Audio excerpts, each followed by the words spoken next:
माघ महिन्यातील शुक्ल पक्षातील सप्तमीला आपण रथसप्तमी म्हणून साजरी करत असतो। रथसप्तमी हा दिवस सूर्य उपासनेचा अतिशय महत्त्वाचा दिवस, कारण ह्याच दिवशी सूर्याचा जन्म झाला होता। देव ऋषी कश्यप आणि देवी माता अदिती यांच्या पोटी सूर्यदेवाने जन्म घेतला। सूर्य हा तेजवान, बलवान, बुद्धिवान, शौर्यवान आहे। सूर्याप्रती कृतज्ञता व्यक्त करण्याचा हा दिवस। खरं तर दररोज सूर्यनारायण न चुकता आपल्याला दर्शन देत असतो, आणि जर सूर्य उगवलाच नाही तर आयुष्याचं काय होईल याची कल्पना सुद्धा करू शकत नाही। रथसप्तमीच्या दिवशी संतान प्राप्तीसाठी, आरोग्य सुदृढ व्हावं आणि सूर्याची उपासना, सूर्यांप्रती कृतज्ञता व्यक्त करण्यासाठी आपलं सुद्धा आयुष्य सूर्या एवढं तेजवान, बलवान, बुद्धिवान व्हावं म्हणून सूर्याची उपासना करण्याचा महत्त्वाचा दिवस। आणि खरं तर ह्याच दिवशीपासून सूर्याची पूजा केली जाते आणि सूर्याची त्याच्या रथासोबत पूजा करायची पद्धत आहे। आणि सूर्यदेव हे भगवान विष्णूंचा एक अवतार आहे, म्हणून तर आपण त्यांना सूर्यनारायण असं म्हणत असतो। तर आता ह्या रथसप्तमीच्या दिवशी मांडणी कशी करायची, सूर्याची त्याच्या रथामध्ये बसून पूजा कशी करायची, त्या संदर्भातली माहिती आज आपण बघणार आहोत। नमस्कार सर्वांना, श्री स्वामी समर्थ। तुम्हा सर्वांचं आपल्या चॅनलमध्ये खूप खूप मनापासून स्वागत। आपल्या आयुष्यामध्ये आपल्यालाही मान सन्मान मिळावा, आपणही शौर्यवान, बलवान, बुद्धिवान, तेजवान व्हावं म्हणून सूर्याची उपासना करणं खूप महत्त्वाचं आहे। आणि 2026 हे सूर्याचं वर्ष असल्याने ह्या वर्षी सूर्याची उपासना न कळत सगळ्यांनी आपल्या घरात केलीच पाहिजे। मागच्या व्हिडिओमध्ये रथसप्तमीच्या दिवशी कुठली सेवा करायची, कुठली उपाय करायचे या संदर्भातली माहिती आहे। आता आपण बघूया की सूर्याची उपासना रथसप्तमीच्या दिवशी दूध कसं उतू जाऊ द्यायचं आणि सूर्याची पूजा कशी करायची। सप्तमीच्या दिवशी सकाळी उठून सूर्याला अर्घ्य द्यायचं आहे। सूर्याला अर्घ्य देताना एक तांब्या घ्या, त्याच्यामध्ये पाणी घ्या आणि हळद कुंकू टाका, लाल फूल अर्पण करा, पांढरे तीळ टाका आणि हे सूर्यदेवाला अर्पण करायचं आहे। रथसप्तमीच्या दिवशी सूर्याची त्याच्या रथामध्ये बसून पूजा केली जाते। जर तुमच्याकडे ते चित्र असेल जे इथे तुम्हाला स्क्रीनवर दिसतं आहे ते तुम्ही घेऊ शकता। माझ्याकडे ते नाही आहे म्हणून मी इथे सूर्य काढलेला आहे, हा रथ काढलेला आहे आणि त्याची आपल्याला पूजा करायची आहे। कुठलीही सेवा करताना मनात श्रद्धा आणि भाव असणं महत्त्वाचं आहे। तुमच्याकडे जर फोटो भेटला तर आवर्जून तुम्ही तो फोटो घ्या, नाहीतर असं चित्र काढलं तरी चालेल। तर सूर्य जेव्हा रथामध्ये बसतो त्या रथाला 12 चाकं असतात। सूर्यदेवांचं सगळं 12 असतं। सूर्यदेव हे 12 राशीमध्ये प्रवेश करतात, म्हणून 12 जो रथ आहे त्यांची चाकं 12 काढायची आहे, पण इथे मी 2च काढले आहे। जेव्हा तुम्ही त्याच्याबरोबर सूर्यदेवांसाठी जे घोडे आहे रथामध्ये 7 घोडे असतात। आता मी ते फक्त रथ काढला आहे। तुम्हाला जर ते पुस्तक भेटलं किंवा ती छोटीशी प्रतिमा तुम्हाला भेटली सूर्यदेवाची तर नक्कीच तुम्ही ती इथे ठेवू शकता। आता हे झाल्यावर सूर्यदेवांची उपासना करण्यासाठी सगळ्यात आधी आपल्याला दिवा लावून घ्यायचा आहे। दिवा लावून घेतल्यावर दिव्याची देखील आपल्याला पूजा करायची आहे। रथसप्तमी म्हणजे साक्षात तेजाची पूजा करण्याची थोर परंपरा आहे। या दिवसाला सूर्याचे अनन्यसाधारण असे महत्त्व आहे, कारण आपल्या आरोग्याच्या दृष्टीने याचा संबंध देखील आहे आणि त्याची आपण जाणीव करून घेणे तेवढंच महत्त्वाचं आहे। या दिवशी सूर्य नवरात्रीची सुद्धा प्रथा आहे। मकर संक्रांतीपासून ते रथसप्तमीपर्यंत सूर्याची पूजन, अर्चन, दान, धर्म, अर्घ्य, गंगास्नान केले जाते। सूर्याच्या पूजेने, आराधनेने, दर्शनाने आपल्याला व्याधी, रोग, संकट, डोळ्यांचे, त्वचेचे, हाडांचे आजार सुद्धा कमी होतात, त्वचेचे रोग सुद्धा दूर होतात। सूर्य हा प्रकाश, तेजवान, उष्णता, सातत्य, परोपकार, सामर्थ्य यांचे प्रतीक आहे। आपल्याला जीवनातील अज्ञान, अंधार तो नाहीसा करतो। त्याची कृपा, सातत्य, परोपकाराचा आदर्श आपण देखील आत्मसात केला पाहिजे, अशी ही सूर्याची कहाणी आहे। सूर्याबद्दल सांगायला गेलं तर भरपूर काही आहे। सूर्यांप्रती फक्त आणि फक्त कृतज्ञता व्यक्त करण्याचा दिवस असतो। आता आपण सूर्याला हात लावू शकत नाही, म्हणून ह्या सूर्याची हळद कुंकू अक्षदा लावून आपल्याला पूजा करायची आहे। सूर्याची उपासना, सूर्याची पूजा अतिशय साधी सोपी आहे, पण शेवटी मनात भाव असणे तेवढं महत्त्वाचं आहे। आता रथसप्तमीला सप्तमी 7 धान्याचं देखील महत्त्व आहे। तुमच्याकडे हार असेल आणि जर तुमच्याकडे तो फोटो असेल तर नक्कीच तुम्ही त्या फोटोला सुद्धा फूल अर्पण करून घ्या। माझ्याकडे फोटो नाही आहे म्हणून मी इथे फक्त फुलं अर्पण करून घेते आहे। सूर्याला तांबड्या रंगाची फुलं भेटली तर अतिशय उत्तम, नाहीतर जेव्हा तुम्ही सूर्याला अर्घ्य देतात त्या तांब्यामध्ये सुद्धा तुम्हाला थोडेसे फुलं घ्यायची आहेत. आता 7 धान्य दान करायची खूप महत्वाची पद्धत आहे. आता बऱ्याच ठिकाणी असं असतं ना की एका पोळक्यामध्ये एका सुगडामध्ये 7 धान्य घेता, पण मी तुम्हाला सांगेल रथसप्तमीला दानाचं अनन्यसाधारण महत्व आहे. 7 धान्य तुम्हाला दान करून घ्यायचे आहे.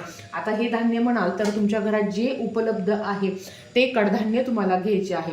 मग त्याच्यामध्ये तूर डाळ असेल, मूग डाळ असेल, हरभरा डाळ असेल, साबुदाणा असेल, त्याच्याबरोबर चणे असेल किंवा तुमच्याकडे अजून जे धान्य असेल, कडधान्य असेल ते तुम्हाला इथे ठेवायचे आहे. तर आता हे 7 धान्य मी ठेवून घेते. तर हे 7 धान्य मी ठेवले आहे. 7वं तांदूळ असणार आहे. तुम्ही गहू, ज्वारी, बाजरी जे तुमच्या घरात उपलब्ध आहे ते तुम्ही घेऊ शकता.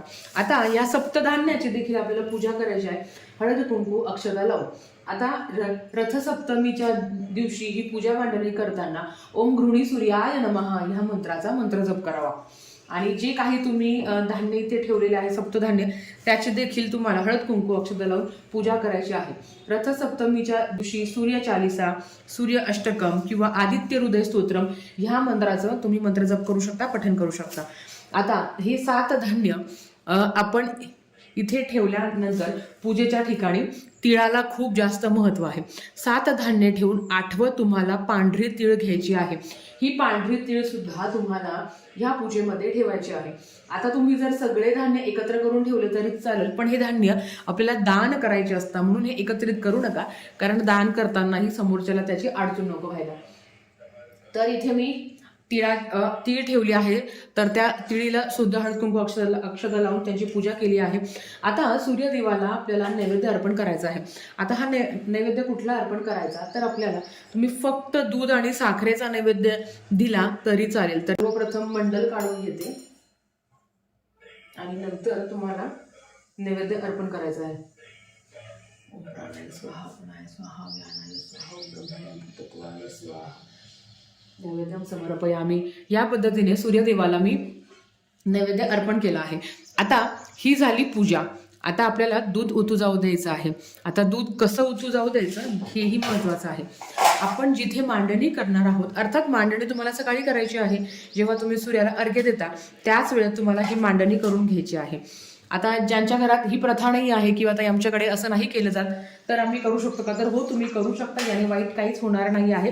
उलट सूर्याची उपासना केल्यावर आपला जो सूर्यग्रह आहे तो बलवान होतो आणि अर्थात आपणही तेवढं सामर्थ्यवान, बुद्धिवान, त्यांची जेवढी काही कार्यक्षमता आहे तर ती थोडीफार आपल्यातही येते. तर बघा, जिथे तुम्ही पूजा मांडणी केली आहे त्याच्याच अगदी समोर तुम्हाला हे दूध उतू जाऊ द्यायचं आहे. म्हणजेच काय, देवाच्या समोर. मग ताई आम्ही गॅलरीत करू शकतो का, तर हो तुम्ही करू शकता, पण जिथे पूजा मांडणी केली आहे तिथे केलं तर अतिशय. रथसप्तमीला दूध का बरं उतू जाऊ द्यायचं, तर त्याच्या मागची पण एक कहाणी आहे. लक्षात घ्या, आपल्या घरात जेव्हा वास्तुशांती होते तेव्हा सर्वप्रथम आपण आपल्या नवीन घरात दूध उतू जाऊ देतो. का, तर वर्षभर धनधान्याची कमतरता भासत नाही. त्याच पद्धतीने रथसप्तमीला सूर्यांप्रती आपल्याला हे जे दूध आहे ते ना उतू जाऊ द्यायचं आहे. बऱ्याच वेळा काही ठिकाणी गॅसवर उतू जाऊ देता, पण जर तुम्ही घरात समिधा किंवा शेणाच्या गौऱ्या या पद्धतीने जर ह्या एकत्रित करून जर दूध उतू जाऊ दिलं तर तुम्हाला खूप चांगला परिणाम बघायला मिळेल. हे दूध उतू जाऊ देताना जिथे मांडणी तुम्ही केली आहे त्या मांडणीच्या उत्तर दिशेला तुम्हाला दूध उतू जाऊ द्यायचं आहे. जिथे मांडणी केली आहे त्या मांडणीच्या उत्तर दिशेला. म्हणूनच मी जिथे मांडणी केली आहे त्याच्या समोरच हे ठेवलेलं आहे. आता जर तुमच्याकडे समिधा असेल, गौऱ्या असेल तर त्या सुद्धा तुम्ही टाकाव्या. माझ्याकडे आता समिधा नाही आहे पण मी त्या गौऱ्या टाकल्या आहे. तुमच्याकडे असेल, समिधा म्हणजे 5 झाडांची जे लाकड आहे त्याला समिधा म्हणतात. तर आता हे झाल्यावर हे एक सुगड किंवा बोळकं मी घेतलं आहे, त्याच्यामध्ये मी दूध टाकलं आहे.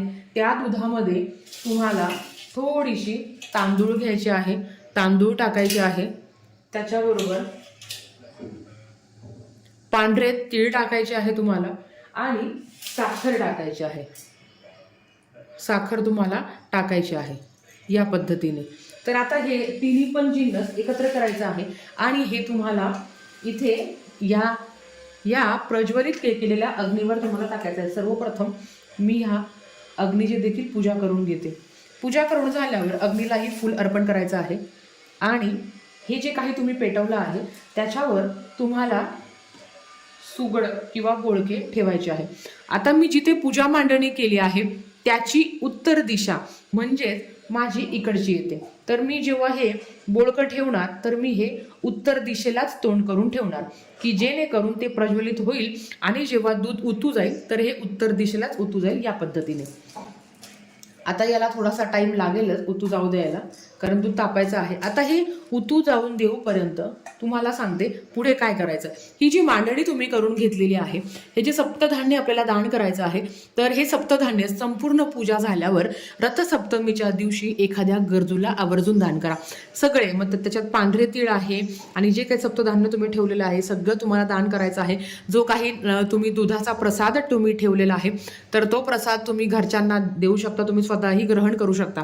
आणि आता हे जेव्हा आहे ना दूध उतू जाईल हे, तर आता हे जे काही बोळके आहे तर हे याचं दूध जेव्हा उतू जाईल तर हे उत्तर दिशेला उतू गेलं पाहिजे, कारण सूर्यदेवाचं देखील उत्तरायण सुरू आहे आणि जेव्हा हे दूध उत्तर दिशेला जातं तेव्हा आपली देखील उत्तरोत्तर प्रगती होते असं म्हटलं गेलं आहे. म्हणून हे दूध सुद्धा तुम्हाला उत्तर